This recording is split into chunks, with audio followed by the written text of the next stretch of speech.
Stock का सही चुनाव, एक स्मॉल डिसीजन लेकिन ह्यूज इंपैक्ट, ये एक गेम चेंजर साबित हो सकता है। क्या आप अपने ऑर्चर्ड के लिए बेस्ट रूट स्टॉक चुन रहे हैं? कुछ ऑर्चर्ड्स में पेड़ जल्दी फल देने लगते हैं, तो कुछ जगहों पर उनकी रूट्स इतनी स्ट्रांग होती हैं कि वे ड्राउट, फ्रॉस्ट और डिजीजेस को भी झेल लेते हैं। इसका सीक्रेट है रूट स्टॉक। जिस जड़ पर सेब का पेड़ ड्राफ्ट किया जाता है, वही उसकी ग्रोथ, प्रोडक्शन और डिजीज रेजिस्टेंस को कंट्रोल करता है।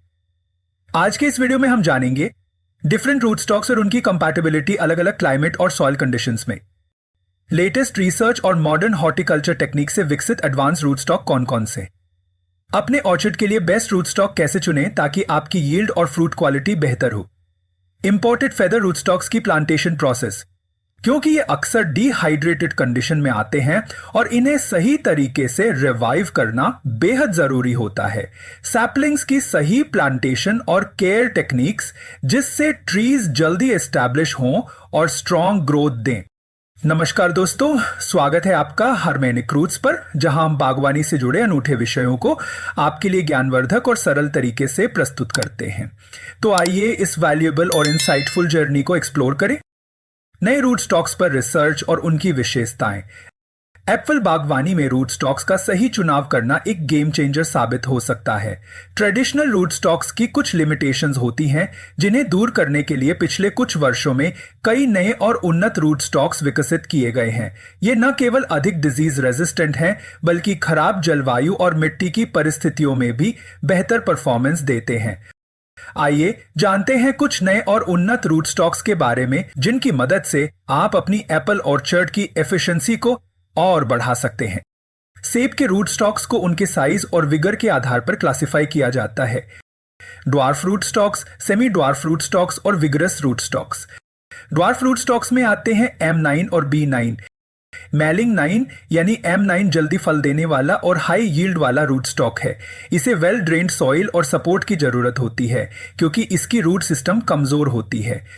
बुदागॉफ्स्की 9 यानी B9 कोल्ड हार्डीनेस और कुछ डिजीजेस के प्रति रेजिस्टेंस देता है, अर्ली बेरिंग करवाता है और हाई डेंसिटी प्लांटेशंस के लिए अच्छा है। सेमी ड्वार्फ रूट स्टॉक्स में आते हैं M26 और G30। मैलिंग 26 अर्थात M26 मॉडरेट विगर और अच्छी प्रोडक्टिविटी देता है, अलग अलग सॉइल टाइप्स में अडेप्ट कर सकता है, लेकिन शुरुआती सालों में सपोर्ट की जरूरत पड़ सकती है। जिनीवा 30 अर्थात G30 फायर ब्लाइट और क्राउन रॉट से रेजिस्टेंट, अच्छी एंकरेज देता है और मीडियम डेंसिटी प्लांटिंग के लिए उपयुक्त है। विगरस रूट स्टॉक्स में आते हैं MM111 और MM106। मालिंग मर्टन 111 यानी MM111 स्ट्रॉन्ग रूट्स और ड्राउट टॉलरेंस के साथ पुअर सॉइल्स में भी अडेप्ट हो सकता है। हालांकि यह एक्सेसिव रूट सकरिंग यानी जड़ से निकलने वाली अवांछित टहनियों की समस्या कर सकता है। मालिंग मर्टन 106 यानी MM106 अच्छी एंकरेज देता है और अलग अलग सॉइल टाइप्स में अडेप्ट हो सकता है, लेकिन कुछ सॉइल बॉर्न डिजीजेस के लिए ससेप्टेबल है। इसके अलावा एक्सट्रीम कोल्ड कंडीशंस के समाधान के रूप में बुदागॉफ्स्की रूट स्टॉक्स भी तेजी से लोकप्रिय हो रहे हैं। इन्हें खासतौर पर रूस में विकसित किया गया है, जहां हार्श विंटर्स के बावजूद ये अच्छी ग्रोथ सुनिश्चित करते हैं। इनमें सबसे महत्वपूर्ण नाम है बुदागॉफ्स्की 10 यानी B10, जो M9 के समान बौना रूट स्टॉक है, लेकिन इससे अधिक कोल्ड हार्डी है। इसका रूट सिस्टम काफी स्ट्रांग होता है, जिससे स्टेकिंग अर्थात सहारा देने की जरूरत कम हो जाती है। यह फायर ब्लाइट और कॉलर रॉट के प्रति ज्यादा रेजिस्टेंस रखता है और केवल 3 साल में फल देना शुरू कर देता है। इसी तरह बुदागॉफ्स्की 118 यानी B818 semi dwarf root stock है, जो लंबे समय तक चलने वाले मजबूत पेड़ विकसित करता है। इसकी कोल्ड टॉलरेंस क्षमता -30 डिग्री सेंटीग्रेड तक होती है, जिससे यह एक्सट्रीम क्लाइमेट्स में भी उपयोग के लिए उपयुक्त बन जाता है। यह पुअर सॉइल कंडीशंस में भी बेहतरीन प्रदर्शन करता है और इसकी कम मेंटेनेंस जरूरत इसे लो मेंटेनेंस ऑर्चर्ड्स के लिए परफेक्ट बनाती है। इन नए एडवांसमेंट्स के चलते अब किसान अपनी ऑर्चर्ड्स में ज्यादा सस्टेनेबल और डिजीज रेजिस्टेंट विकल्पों को अपना सकते हैं, जिससे उनकी प्रोडक्टिविटी और ऑर्चर्ड लॉन्गेविटी में सुधार होता है। आजकल रूट स्टॉक्स पर रिसर्च इस दिशा में हो रही है कि वे disease resistance, environmental stress tolerance और ऑर्चर्ड एफिशिएंसी को बेहतर बना सकें। जिनीवा रूट स्टॉक प्रोग्राम के तहत कई नए रूट स्टॉक्स विकसित किए गए हैं जो डिजीज रेजिस्टेंस और हॉर्टिकल्चरल ट्रेट्स को बैलेंस करते हैं। कुछ नोटेबल रूट स्टॉक्स हैं G214, फायर ब्लाइट और क्राउन रॉट से रेजिस्टेंस, मॉडरेट विगर वाला रूट स्टॉक जो अलग अलग प्लांटिंग डेंसिटीज के लिए सूटेबल है। G969, high yield efficiency, multiple diseases के खिलाफ रेजिस्टेंस और अलग अलग सॉइल टाइप्स में adaptable. G210, excellent disease resistance, replant sites के लिए अच्छा और MM106 के बराबर विगर देने वाला। Scientist genetically modified root stocks पर भी काम कर रहे हैं ताकि उनकी रूटिंग एबिलिटी और स्ट्रेस टॉलरेंस को इंप्रूव किया जा सके।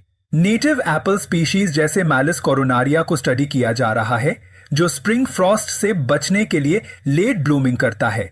इससे फ्रॉस्ट रेजिस्टेंट एप्पल वैरायटीज विकसित करने में मदद मिल सकती है। सही रूट स्टॉक सिलेक्शन कैसे करें? रूट स्टॉक का चुनाव कई फैक्टर्स पर निर्भर करता है, जैसे elevation, soil type, orchard size and climate conditions. Step by step root stock चयन प्रक्रिया। किसान को 4 स्टेप्स के माध्यम से अपनी स्थिति के अनुसार सही रूट स्टॉक का चयन करना चाहिए। स्टेप 1, अपनी ऊंचाई एलिवेशन के अनुसार विकल्प चुनें। लो एलिवेशन यानी 0 से 500 मीटर के लिए M9, M26, G41 और G935 उपयुक्त माने जाते हैं। मिड एलिवेशन यानी 500 से 1200 मीटर के लिए MM106, MM111, G210 और G969 अच्छे विकल्प हैं। और अगर एलिवेशन 1200 मीटर से अधिक हो तो B9, MM111 और G214 बेहतर साबित होते हैं। स्टेप 2, अपनी मिट्टी के प्रकार, सॉइल टाइप के अनुसार छंटनी करें। अगर वेल ड्रेन्ड लोमी सॉइल हो तो M9, M26 और G41 सबसे उपयुक्त रहेंगे। अगर क्ले सॉइल हो तो MM111, MM106 और G210 बेहतर विकल्प हैं। अगर सैंडी सॉइल में प्लांटेशन करना हो तो B9, MM111 और G969 सही रहेंगे। और अगर ऑर्चर्ड को रिप्लांटेड सॉइल में लगाया जा रहा है तो G935, G210 और MM111 अच्छे परिणाम देंगे। स्टेप 3, अपने बाग के प्रकार, ऑर्चर्ड टाइप के अनुसार फिल्टर करें। अगर आप हाई डेंसिटी ऑर्चर्ड प्लान कर रहे हैं जहां प्रति बीघा 250 से 500 पेड़ लगाए जाते हैं तो M9, M26 और G41 उपयुक्त होंगे। अगर मीडियम डेंसिटी ऑर्चर्ड लगाना चाहते हैं जहां प्रति बीघा 50 से 125 पेड़ होते हैं तो G935, MM106 और G210। और अगर बड़ा या ट्रेडिशनल ऑर्चर्ड सेटअप करना है जहां प्रति बीघा 10 से 50 पेड़ होते हैं तो MM111, MM106 और B9 बेस्ट चॉइस होंगे। स्टेप 4, अपने जलवायु क्लाइमेट के अनुसार अंतिम चयन करें। अगर आपका क्षेत्र हॉट एंड ड्राई क्लाइमेट जहां रेनफॉल 600 मिलीमीटर से कम हो में आता है तो MM111 और G969 सही रहेंगे। अगर क्षेत्र में ह्यूमिड एंड रेनी क्लाइमेट जहां रेनफॉल 1000 मिलीमीटर से अधिक हो है तो G210, MM106 और G935 बेहतर साबित होंगे। अगर सर्दियों में टेम्परेचर -15 डिग्री सेंटीग्रेड से नीचे चला जाता है तो B9 और G214 अच्छे विकल्प होंगे। और अगर आपका orchard spring frost prone areas में स्थित है तो MM111 और G210 सुरक्षित रहेंगी। अब किसान को क्या करना है? सबसे पहले अपनी ऊंचाई यानी एलिवेशन के अनुसार उपयुक्त रूट स्टॉक की सूची बनाएं। फिर मिट्टी के प्रकार को ध्यान में रखते हुए उस सूची को थोड़ा और छोटा करें। इसके बाद अपने बगीचे के प्रकार के अनुसार छंटनी करें और अंत में जलवायु परिस्थितियों के आधार पर सबसे उपयुक्त रूट स्टॉक का चयन करें। उदाहरण के लिए, अगर किसी किसान का खेत 500 से 1200 मीटर की ऊंचाई पर स्थित है, मिट्टी चिकनी यानी क्लेई है, बगीचा मध्यम घनत्व वाला है और जलवायु नम यानी ह्यूमिड है, जहां वार्षिक वर्षा 1000 मिलीमीटर से अधिक होती है, तो सही रूट स्टॉक चुनने की प्रक्रिया इस तरह होगी। सबसे पहले ऊंचाई के अनुसार देखें तो MM106, MM111, G210 और G969 उपयुक्त होंगे। अब मिट्टी चिकनी होने के कारण MM106, MM111 और G210 बचे। फिर मध्यम घनत्व वाले बगीचे के लिए MM106 और G210 सबसे अच्छे रहेंगे। अंत में नम जलवायु को ध्यान में रखते हुए MM106 और G210 सबसे उपयुक्त विकल्प होंगे। इस तरह किसान अपनी परिस्थितियों के अनुसार सही रूट स्टॉक का चुनाव आसानी से कर सकता है। इंपोर्टेड फेदर्ड रूट स्टॉक्स की चुनौतियों और समाधान। इंपोर्टेड फेदर्ड रूट स्टॉक्स को नर्सरी से निकलकर ग्रोअर्स तक पहुंचने में 2 या उससे अधिक महीने लग जाते हैं। एसी कंटेनर्स में ट्रांसपोर्ट के बावजूद इनमें डिहाइड्रेशन का खतरा बना रहता है, जिससे इनकी ग्रोथ और सफल प्लांटेशन पर असर पड़ सकता है। Pre planting hydration. Imported root stocks को प्लांटिंग से पहले ठंडी और नमी वाली जगह पर स्टोर करें। जड़ों को 12 से 24 घंटे तक पानी में डुबोकर रखें ताकि वे पूरी तरह हाइड्रेट हो सकें। इससे अधिक समय तक पूरा पौधा पानी में डुबोना सही नहीं है, क्योंकि इससे जड़ों में ऑक्सीजन की कमी हो सकती है और सड़न की संभावना बढ़ सकती है। प्लांटिंग प्रक्रिया। गड्ढा रूट बॉल से 2 गुना बड़ा बनाएं और उसमें ऑर्गेनिक कंपोस्ट तथा स्थानीय मिट्टी को अच्छे से मिलाएं। रूट स्टॉक को सही गहराई पर रखें ताकि ग्राफ्ट यूनियन मिट्टी के स्तर से कम 2 से 3 इंच ऊपर रहे। मिट्टी से गड्ढे को भरकर हल्का प्रेस करें और तुरंत पानी दें ताकि पौधा मिट्टी के संपर्क में सही तरीके से आ सके। पोस्ट प्लांटिंग देखभाल। नमी बनाए रखने और खरपतवार को रोकने के लिए मल्चिंग करें। डॉफ और सेमी डॉफ रूट स्टॉक्स को सपोर्ट दें। नियमित सिंचाई करें लेकिन अधिक पानी से बचें और मिट्टी की जांच के आधार पर बैलेंस्ड फर्टिलाइजर्स का उपयोग करें। अगर प्लांटेशन गर्म और शुष्क मौसम में हो रहा है तो हल्का पानी छिड़कना, वाटर शावरिंग फायदेमंद हो सकता है, लेकिन इसे सुबह या शाम के समय ही करें ताकि पत्तियां झुलसने से बच सकें। अगर इन गाइडलाइंस का पालन किया जाए तो इंपोर्टेड फेदर्ड रूट स्टॉक से तैयार एप्पल ऑर्चर्ड की ग्रोथ और यील्ड दोनों में सुधार हो सकता है। सही रूट स्टॉक का चयन करना किसी भी सेब बागवानी की सफलता के लिए सबसे महत्वपूर्ण कदमों में से एक है। इस गाइड में बताए गए फैक्टर्स को ध्यान में रखकर अगर आप अपने बगीचे के लिए सही रूट स्टॉक चुनते हैं तो न केवल आपकी पैदावार बेहतर होगी बल्कि पौधों का जीवन काल भी लंबा रहेगा।